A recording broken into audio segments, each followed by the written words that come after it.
एक बड़ी समझने वाली बात है यहां पर। धन प्राप्त करना कोई बड़ी बात नहीं, संपत्ति बनाना कोई बड़ी बात नहीं। थोड़ा सा प्रयास करो, थोड़ा सा बुद्धि लगाओ तो अपार धन संपत्ति प्राप्त हो जाती है। लेकिन बड़ी बात है संपत्ति प्राप्त करके, धन प्राप्त करके उससे मोह को समाप्त करना।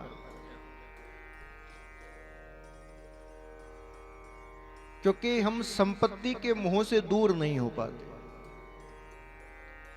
ग्रस्त में रहना बड़ी बात नहीं है, ग्रस्त में रह के ग्रस्त के मोह से दूर रहना बड़ी बात है।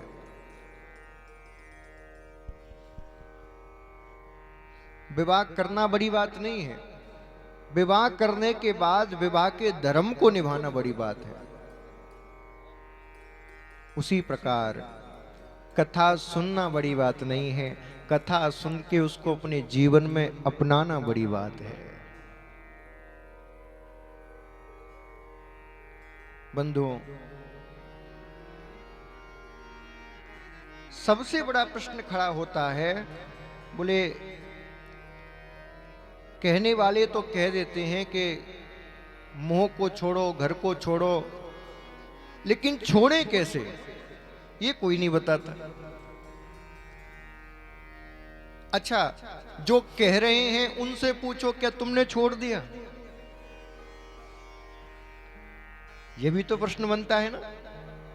अब मान लो हम आपसे कहें कि गृहस्थी को छोड़ो, घर को छोड़ो, और आप उल्टा हमसे पूछ रहे, बोले महाराज जी आपने छोड़ दिया।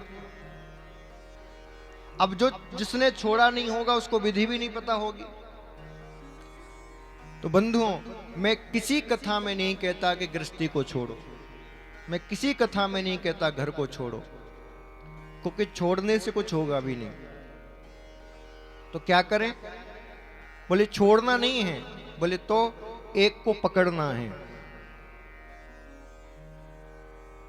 जब एक को पकड़ लोगे तो उसमें इतनी सामर्थ्य है कि वो जितने और हैं उन सबको अपने आप छुड़ा देगा। जैसे मान लीजिए आप कोई नशा करते हो, व्यसन करते हो, तंबाकू खाते हो, सिगरेट पीते हो, कुछ भी, और कोई आपको जबरदस्ती उसे छुड़वाए, तो उसमें दो बातें होंगी। पहली बात, छोड़ने में बहुत दिक्कत होगी, बहुत कष्ट होगा, घर में खटपट भी खूब होगी। अब माता जी कह रही हैं कि नहीं ये बहुत पीते हो, इसको बंद करो, तो रोज कलेश घर में। दूसरी बात, यदि किसी के कहने पर या किसी के दबाव डालने पर छोड़ भी दिया, तो जब मौका मिलेगा फिर पीना शुरू कर दोगे, फिर उसको अपना लोगे। तो छोड़ना तो है ही नहीं कुछ।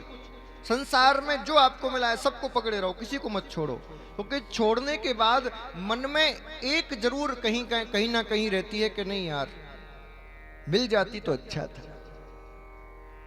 अपने पैसे की नहीं पिएंगे तो क्या हुआ, पार्टी में तो फ्री की मिल रही है।